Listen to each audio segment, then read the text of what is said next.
भावांनो, माय बहिणींनो, तरुण मित्रांनो,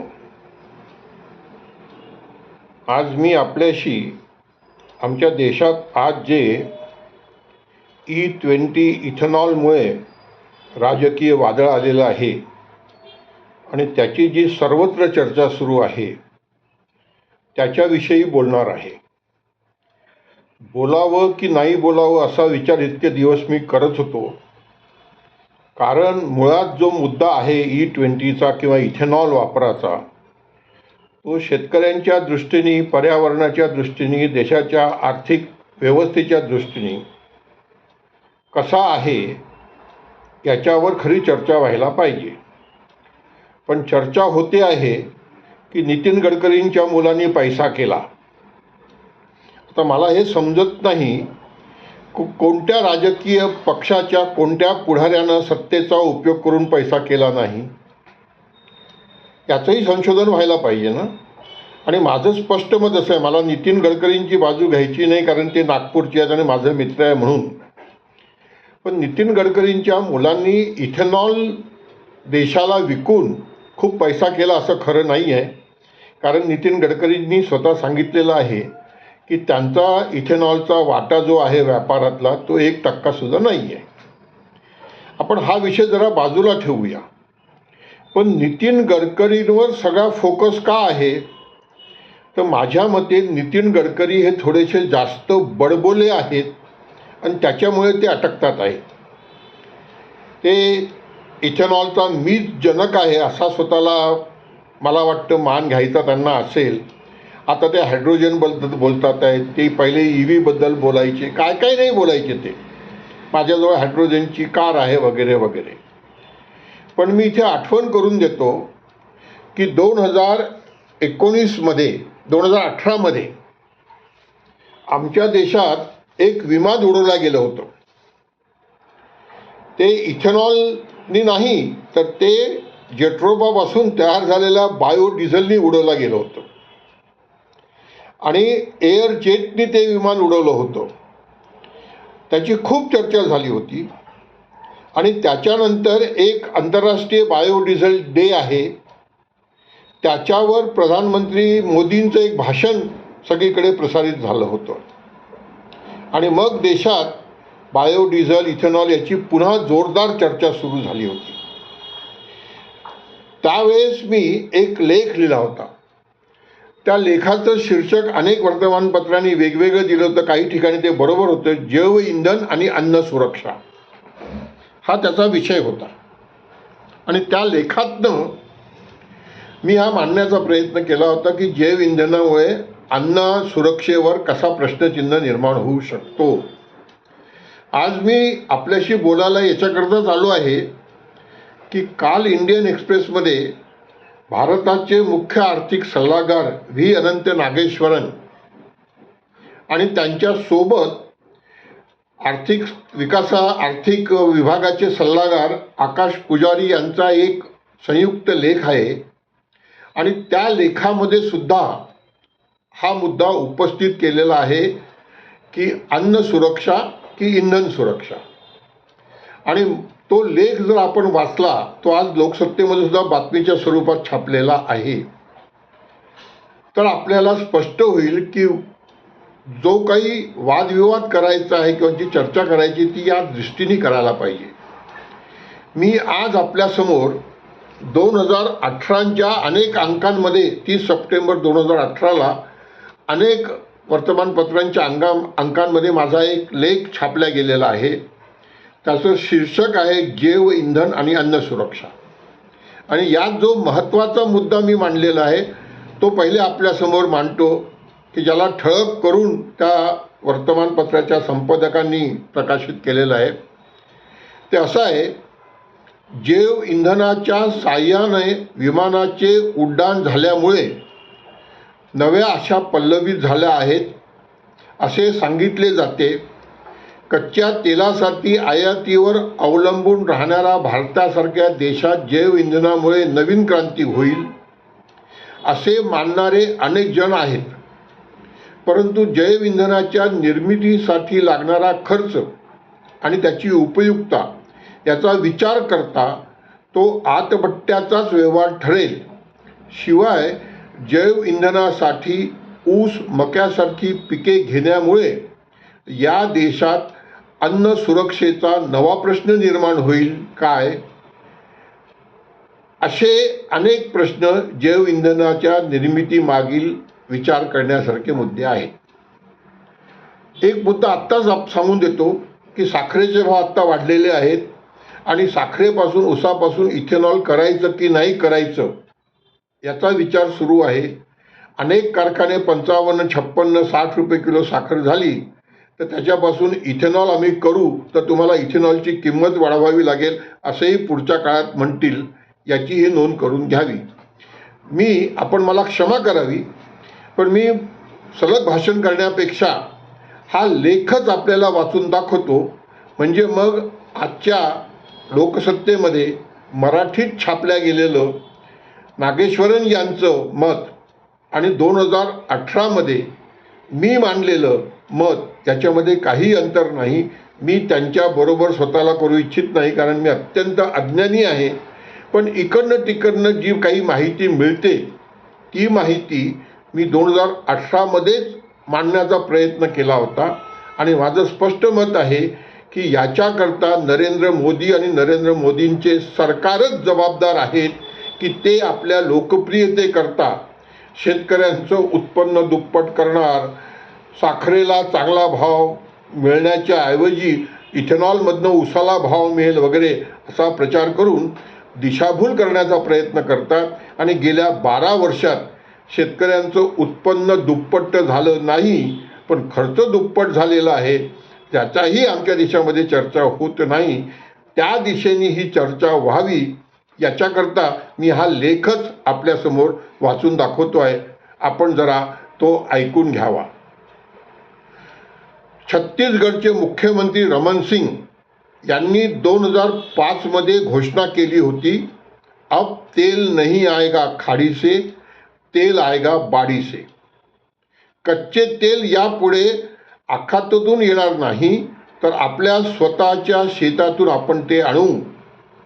2018 साल संपत आले तरी त्यांचे हे स्वप्न सत्यात उतरलेले नाही. मात्र वर्ल्ड बायोडिझेलच्या प्रोग्राममध्ये पंतप्रधान नरेंद्र मोदी यांनी केलेल्या भाषणामुळे जैविक इंधनाच्या विषयाला पुन्हा तोंड फुटले आहे. मी हे पुन्हा अधोरेखित करतो. जैव इंधनावरील ही चर्चा केवळ चर्चाच न राहता प्रत्यक्षातही उतरली आणि स्पाइस जेट कंपनीने जेट्रोपापासून बनवलेल्या जैव इंधनाच्या साहाय्याने विमानाचे उड्डाण करून दाखविले. जैव इंधनाच्या साहाय्याने विमानाचे उड्डाण केल्यास खर्चात बचत होईल आणि विमान प्रवासाचे दरही कमी होतील असा दावा जेट एअरवेजने केला आहे. आता ही कंपनी बंद झालेली आहे, दिवाळा निघालेला आहे. या उड्डाणाविषयी शिशिर आस्थाना यांनी लिहिले होते आणि त्यांचा तो लेख 28 ऑगस्टला प्रसिद्ध झालेला होता. विमानासाठी जैव इंधनाचा वापर कल्पनेचे उड्डाण का आहे अशा आशयाच्या या लेखाचे शीर्षक होते. सरकारच्या धोरणाअंतर्गत 2017पर्यंत आपण जेट्रोपापासून जैव इंधन तयार करण्याच्या टप्प्यापर्यंत पोहोचलो होतो. मात्र हे स्वप्न साकार होणे शक्य नाही असाच निष्कर्ष 2013पर्यंत काढला जात होता. या दिशेने सुरू असलेले प्रयत्न थांबविण्यात आले होते. माजी कृषी मंत्री शरद पवार यांनी या प्रकल्पाबाबत भ्रमनिराश झाल्याचे जाहीर केले होते. मी जेट्रोपाबद्दल आज विशेष काही जास्त बोलणार नाही. माझी स्वतः रमन सिंगांशी या विषयावर चर्चा झालेली आहे, कारण स्वर्गीय दत्ता मेघेंनी आम्हाला रायपूरला नेलं होतं त्यांच्या भेटीसाठी.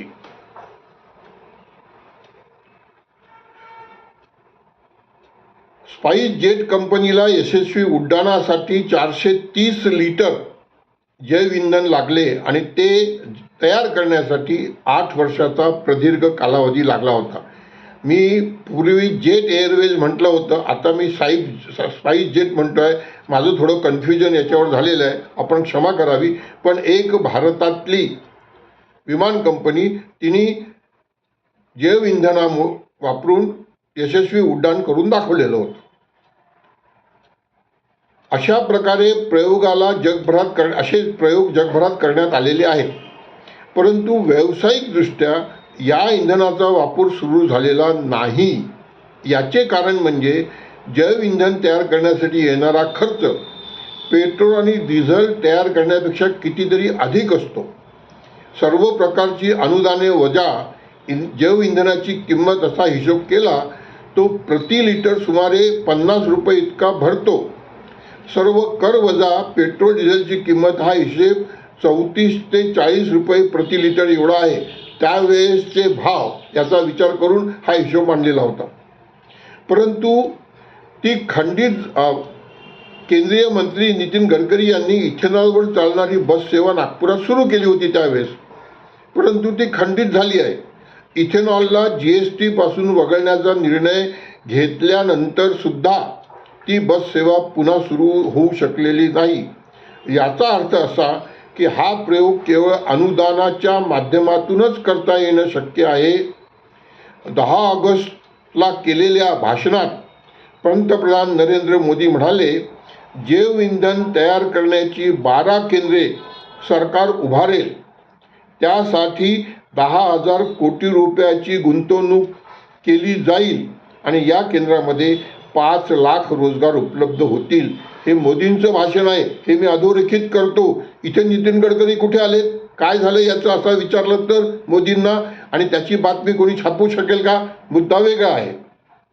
भारत सरकारच्या जैव इंधन प्रकल्पामुळे ऊसाच्या पिकाला प्रोत्साहन दिले जाईल. 2022 पर्यंत 10% इथेनॉल इंधनात मिसळले जाऊ लागेल आणि 2030 पर्यंत हे 20% इथेनॉल इंधनात मिसळण्याची परवानगी दिली जाईल. या धोरणामुळे 2022 पर्यंत शेतकऱ्यांचे उत्पन्न दुप्पट होईल. आता नरेंद्र मोदींना हा प्रश्न का विचारला जात नाही की दुप्पट झालं का? 2026 आलेली आहे. परंतु प्रचंड प्रमाणात अनुदान दिल्याशिवाय ही गोष्ट शक्य नाही, हे नम्रपणे नमूद करावेसे वाटते. इथेनॉल किंवा जैव इंधनाच्या कार्यक्रमाचे समर्थन करणारे लोक नेहमी ब्राझीलचे उदाहरण देतात. परंतु ब्राझीलमध्ये ऊस उत्पादन केवळ पावसाच्या पाण्यावर घेतले जाते. त्यासाठी कालवे काढले जात नाही आणि पंपाद्वारे भूगर्भातील पाणी उपसलेही जात नाही. ही वस्तुस्थिती ही मंडळी आपल्याला सांगत नाही. केंद्र आणि राज्य सरकारकडून एकत्रितपणे दिले जाणारे 15,000 रुपये कमीत कमी प्रति एकरीचे जे ऊस शेतीला अनुदान आहे, कालच्या 15 ऑगस्टच्या भाषणामध्ये सुद्धा नरेंद्र मोदी साहेबांनी 3,000 रुपयाचा युरिया 300 रुपयाला देतो आणि 5,000 रुपयाची DAP आम्ही 1,350 रुपयाला देतो. हे अनुदान जर काढून टाकले, विचार करा जरा, हे मी आता याच्यात ॲड करतो या लेखाच्या शिवाय, तर ऊसाच्या लागवडीखालील क्षेत्र कमी होईल. असे केल्यास साखरेचे उत्पादन घटेल. अर्थातच त्यामुळे साखरेची आयात करावी लागेल आणि त्याचा परिणाम म्हणून आंतरराष्ट्रीय बाजारातील साखरेचे दर वाढतील. अशा स्थितीत इथेनॉल तयार करणे कसे काय शक्य होणार? आपल्याला अशा प्रकारचे प्रयोग करावे लागतील हे मला मान्य आहे. पण जैव इंधनाविषयी मोठा गाजावाजा करताना आपण हीच गोष्ट लक्षात ठेवली पाहिजे. 2008 मध्ये आंतरराष्ट्रीय बाजारात कच्च्या तेलाचे दर $150 प्रति बॅरल एवढे वाढले होते. त्यामुळे मक्यापासून इथेनॉल तयार करण्याचा निर्णय अमेरिकेने घेतला होता. अमेरिकी सरकारच्या या घोषणेमुळे मक्याचे दर वाढलेच, शिवाय दूध, अंडी, मांसाचेही दर वाढले. त्याच्यामुळे महागाईची ओरड सुरू झाली. आंतरराष्ट्रीय बाजारपेठेत जेव्हा तेलाचे दर उतरले तेव्हा अमेरिकी सरकारने समंजसपणे हा प्रकल्प थोडा संथ करून घेण्याचा निर्णय घेतला. भारतातील चित्र पाहता आज मक्याला सरकारने जाहीर केलेला हमीभावही मिळत नाही. हे मी 2018चं सांगतोय. मागच्या वर्षी हेच झालं होतं. मक्यापासून इथेनॉल या विषयावर अमेरिकेतील कॉर्नेल विद्यापीठात झालेला संशोधनाचा निष्कर्ष असा आला आहे की जैव इंधनावरील अनुदान वाढविल्यामुळे या इंधनाची निर्मिती किफायतशीर होऊ शकत नाही. अनुदान वाढवल्याशिवाय या निर्मिती किफायतशीर होऊ शकत नाही. याचे कारण म्हणजे जैव इंधनापासून मिळणाऱ्या ऊर्जेपेक्षा ते तयार करण्यासाठी लागणारी ऊर्जा अधिक असते. डेव्हिड पिमेंटल यांनी 2009 मध्ये मक्यापासून इथेनॉल तयार करण्याच्या प्रक्रियेविषयीचा त्यांचा प्रबंध सादर केला होता. ऊर्जा, अर्थशास्त्र, पर्यावरण या सर्व पैलूंचा अभ्यास करून त्यांनी काही निष्कर्ष काढले होते. ते लिहितात, इथेनॉलसाठी मक्याचे उत्पादन करणे हा शेतीवरील अन्याय ठरेल. अन्न जाळून तयार केलेल्या ऊर्जेचा दर्जा कमीच असेल आणि ते अनुदान घेऊन पीक जाळल्यासारखे ठरेल. त्यांनी केलेल्या संशोधनाचे काही निष्कर्ष खाली देत आहे. अमेरिकेत मक्याचे प्रति एकर उत्पादन 7,110 पाऊंड म्हणजे 30 क्विंटलच्या आसपास येते. त्यापासून 328 गॅलन म्हणजे 1240 लिटर इथेनॉल तयार होते. या जमिनीची मशागत करण्यापासून पीक कापणीपर्यंतची विविध कामे करण्यासाठी 140 गॅलन पेट्रोल डिझेलची गरज असते. अशा प्रकारे प्रति एकर खर्च $347 इतका येतो. इथेनॉल तयार करण्यासाठी प्रक्रिया सुरू म्हणजे मक्यापासून इथेनॉल करण्याची प्रक्रिया सुरू करण्यापूर्वीच प्रति गॅलन $1 जो त्यावेळेला अमेरिकेत पेट्रोल डिझेलचा भाव होता तितका झालेलाच असतो. पुढचा निष्कर्ष असा आहे की इथेनॉल तयार करण्यासाठी आवश्यक असलेल्या ऊर्जेचा विचार केला तरी इथेनॉल तयार करणे परवडत नाही. 1 गॅलन इथेनॉल तयार करण्यासाठी 1,31,000 ब्रिटिश थर्मल युनिट इतकी ऊर्जा खर्ची पडते आणि उत्पादित झालेल्या इथेनॉलपासून अवघी 77,000 BTU ऊर्जा मिळते. 1 गॅलन इथेनॉल तयार करण्यासाठी खर्च घातलेली ऊर्जा ही 70% अधिक असते असे पिमेंटल सांगतात. 1 गॅलन इथेनॉल तयार करण्यासाठीचा खर्च $1.74 एवढा असतो. 1 गॅलन पेट्रोल डिझेल त्यावेळेसच्या क्रूड ऑइलच्या भावाप्रमाणे 1 गॅलन पेट्रोलसाठी 75 सेंट एवढा असतो. त्यामुळे मक्याचे पीक इथेनॉल निर्मितीसाठी काढणे 8 बड्ड्याचा व्यवहार ठरतो. शेती म्हणजे 60 पैसे मिळवण्यासाठी 1 रुपया खर्च करण्याची, मी नेहमी म्हणतो 100 का 60 करणं बाप का नाम चलाना, ही शेती आहे असे मी नेहमी म्हणतो. या देशातील आमदार खासदारांपासून मध्यमवर्गीयांपर्यंतचे लोक जेवढे अन्न खातात, हे बरोबर आहे का? या देशातले आमदार खासदारांपासून मध्यमवर्गीयापर्यंतचे लोक म्हणजे माझ्या सकट जेवढे अन्न खातात त्याचे 25% अन्नही उर्वरित 75% लोकांना खायला मिळत नाही. भुकेला गासलेला बहुसंख्य या देशातील अन्न सुरक्षेचा प्रश्न जैव इंधनाच्या निर्मिती केल्यामुळे अधिक तीव्र होईल. हेच नागेश्वरन यांच्या लेखातनं इंडियन एक्सप्रेस आणि लोकसत्तेमध्ये मांडल्या गेलेलं आहे. मी त्यांचं आभार मानतो. इंडियन एक्सप्रेस आणि लोकसत्तेचंही आभार मानतो. मी हे 2018 साली मांडलेलं होतं. आज याची चर्चा सुरू झालेली आहे. मला असं वाटतं आहे की जर आम्ही इंधनाकरता सबसिडी देऊ शकतो तर अन्नदाता शेतकऱ्याची क्रयशक्ती वाढवण्याकरता त्याला सबसिडी देऊन स्वामीनाथन आयोगाप्रमाणे C2+50% नफेशीर किंमत देऊन त्याला माणसासारखा जगण्याचा अधिकार देणारी राजकीय आर्थिक व्यवस्था स्वतंत्र भारताच्या 80व्या वर्षीसुद्धा का निर्माण करू शकत नाही, याच्यावर सर्व बुद्धिजीवी लोकांनी म्हणजेच इंटेलेक्च्युअल नक्सल लोकांनी चर्चा करावी अशी मी आग्रहाची विनंती करतो. नागेश्वरन आणि पुजारी यांचं पुन्हा आभार मानतो. धन्यवाद. जय हिंद, जय महाराष्ट्र, जय जवान, जय किसान आणि जय विदर्भ.